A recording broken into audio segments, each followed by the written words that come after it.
Salam sejahtera Malaysia, denyut nadi suara rakyat bergema di channel ini. Terima kasih kerana terus bersama-sama di dalam channel ini untuk mendapatkan berita terbaru setiap hari. Bagi anda yang pertama kali berada dalam channel ini, sila pastikan untuk anda menekan butang subscribe, like dan share. Tekan juga tombol notifikasi untuk mendapatkan berita terbaru setiap hari. Denyut nadi suara rakyat bergema di channel ini, berita bermula sebentar lagi. Salam sejahtera Malaysia, denyut nadi suara rakyat bergema di channel ini. Nampaknya satu demi satu berita buruk untuk Daim Zainuddin. Pertuduhan terhadap Daim Zainuddin yang telah dilakukan pada hari kemarin nampaknya mungkin bukan yang terakhir, ya tuan-tuan dan puan-puan yang dihormati sekalian. Disahkan bahawa pertuduhan semalam itu mungkin bukan yang terakhir. Jadi mimpi ngeri, karma, balasan kepada Daim Zainuddin kalau dia ada buat salah bakal akan menimpa dirinya lagi. Kalau ada dia buat salah, kalau dia tak buat salah, tak payah risau, tak payah takut, pasti kebenaran akan muncul juga. Tapi kalau memang ada kesalahan, memang ada unsur-unsur jenayah, memang dia perlu risaulah. Pertuduhan terhadap Daim semalam mungkin bukan yang terakhir. Pertuduhan terhadap hartawan yang terkenal sekarang ini, Daim Zainuddin, kerana tidak patuh terhadap arahan untuk mengisytiharkan hartanya, adalah mungkin bukan yang terakhir. Ini susulan terdapat lagi siasatan terhadapnya berkaitan dengan kesalahan yang lain, iaitu salah guna kuasa dan pengubahan wang haram. Ketua Pesuruhjaya SPRM Azam Baki berkata, siasatan bagi dua jenis kesalahan itu tetap akan diteruskan walaupun Daim Zainuddin sudah pun diheret ke mahkamah semalam. Jadi Ketua Pesuruhjaya SPRM sendiri, Azam Baki sendiri, mendedahkan perkara yang pasti akan tak disukai oleh Daim Zainuddin ini. Kalau untuk kesalahan tidak mengisytiharkan, gagal mengisytiharkan seperti yang dikehendaki oleh SPRM, itu dia punya hukuman itu ringan. Mungkin ringan kerana dendanya pun kalau setakat 100,000 tu bagi saya mungkin bagi Daim Zainuddin kerana dia cukup kaya. Kalau setakat 100,000 tu tak ada masalah kot. Tapi untuk kesalahan yang lain, kalau dia didapati bersalah untuk pengubahan wang haram dan salah guna kuasa, itu adalah kesalahan yang jauh lebih serius daripada hanya gagal mengisytiharkan harta seperti yang dikehendaki oleh SPRM. Jadi kalaulah dia pula terkena dengan salah guna kuasa dan pengubahan wang haram, itu satu perkara yang amat sedih, amat menakutkan dan pasti tak disukai oleh Daim Zainuddin. Menurut skop siasatan terhadap Daim itu dibuat di bawah Seksyen 23, ya.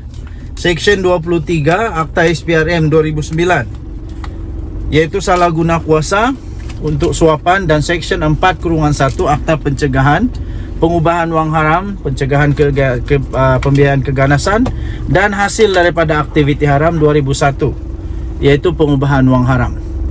Katanya selepas pertuduhan semalam yang dibuat di bawah Seksyen 36/1 Akta SPRM, siasatan kami terhadap Daim akan terus diteruskan untuk kes-kes yang lain, katanya. Itu adalah satu pembayang bahawa Daim Zainuddin belum selamat kerana ada kes yang masih disiasat. Seperti yang kita ketahui, Daim Zainuddin kemarin telah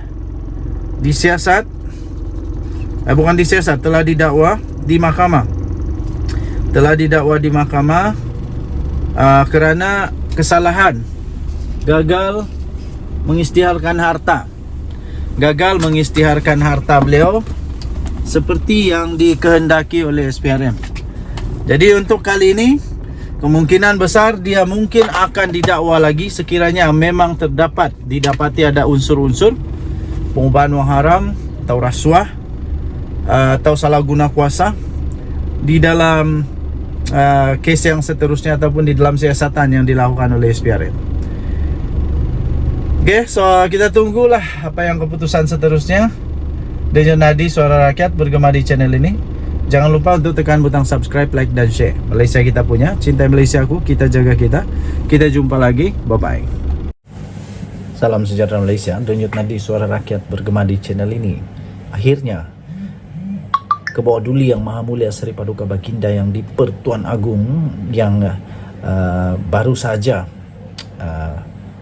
mengeluarkan titah ucapan terakhir Baginda sebagai yang di Pertuan Agong mendedahkan rahsia sebenar Hadi Awang dan Muhyiddin Yassin. Ini eksklusif ya tuan-tuan dan puan-puan, eksklusif yang belum pernah disebut di mana-mana. Anda bertuah kerana anda mengetahui perkara ini antara yang paling awal mengetahui. Tuan-tuan dan puan, sila bersama-sama dalam video ini sepanjang mungkin kerana anda bakal mengetahui rahsia sebenar di sebalik pembentukan kerajaan perpaduan Agong ini. Agong sendiri akhirnya mendedahkan cerita sebenar. Agong bertitah, Hadi Awang dan Muhyiddin Yassin menolak penyelesaian kerajaan perpaduan. Tuan-tuan dan puan-puan yang dihormati sekalian, rupanya ini yang berlaku. Al-Sultan Abdullah Riayatuddin Al-Mustafa Billah Shah mendedahkan bahawa kedua-dua pemimpin Perikatan Nasional, iaitu Presiden Bersatu Tan Sri Muhyiddin Yassin dan Presiden PAS iaitu Tan Sri Abdul Hadi Awang sebenarnya telah menolak cadangan kerajaan perpaduan sebagai penyelesaian kepada krisis politik. Jadi Baginda bertitah, saya mulakan dengan memaklumkan kepada parti pimpinan Tan Sri Muhyiddin Yassin iaitu Presiden Bersatu dan Tan Sri Abdul Hadi Awang daripada PAS. Tapi saya tak nak bangkit ulas isu ini lagi kerana dia telah menolak pembentukan kerajaan perpaduan sebulat-bulatnya. Then, what choice do I have? Titah Baginda. Jadi, bagi siapa yang boleh mewujudkan kerajaan, dedah Baginda dalam satu sesi bersama pengamal media. Baginda juga turut bertitah, saya juga memaklumkan Datuk Seri Anwar Ibrahim pada ketika itu menawarkan kepada Parti Muhyiddin dan PAS juga. Rupanya siapa yang sombong, siapa yang angkuh, siapa yang tak mau terima. Ini Agong sendiri yang menawarkan, tapi sendiri tak mau. Jadi sekarang tak payah nak cakap tentang perpaduan. Kamu tak faham tentang perpaduan. Kalau Agong sendiri punya cakap, kamu tak faham perpaduan. Tapi Baginda bertitah, tapi apakan daya, itu sekadar apa yang saya boleh buat. Titah Baginda yang di Pertuan Agong Al-Sultan Abdullah Riayatuddin Al-Mustafa Billah Shah.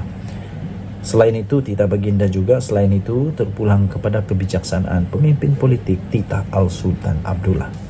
Baginda mendedahkan usaha untuk membentuk kerajaan perpaduan itu dibuat lebih awal, iaitu ketika Muhyiddin meletakkan jawatan, namun ia juga turut ditolak oleh kedua-dua pemimpin parti tersebut. Usaha tersebut dibuat Baginda agar kerajaan kukuh dan stabil. Tuan-tuan dan puan yang dihormati sekalian, rupa-rupanya inilah rahsia sebenar.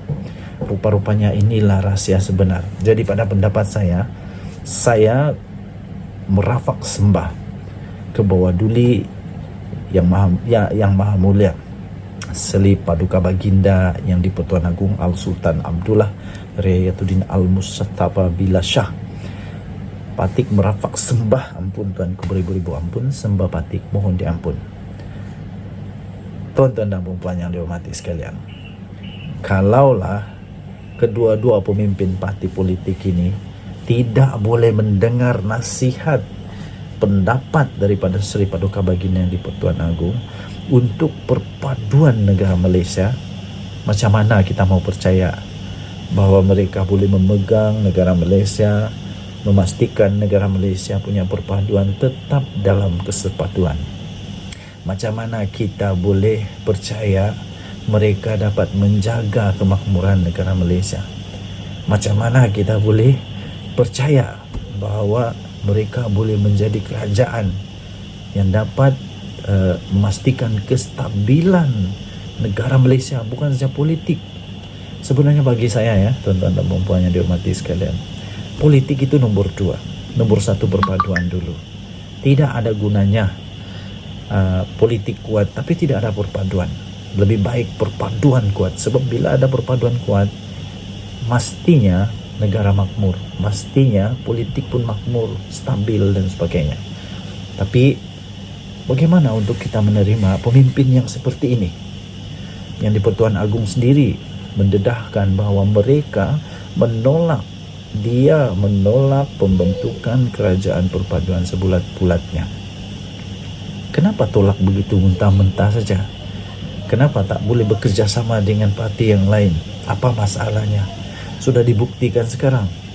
Dulunya PH dan BN memang musuh ketat, tapi kerana kebijaksanaan Seri Paduka Baginda yang di Pertuan Agong, Baginda dapat menyelami, melihat ke depan, dapat sungguh-sungguh memandang ke depan dan menyedari bahawa satu cara untuk memastikan negara kita terus makmur, rakyat dapat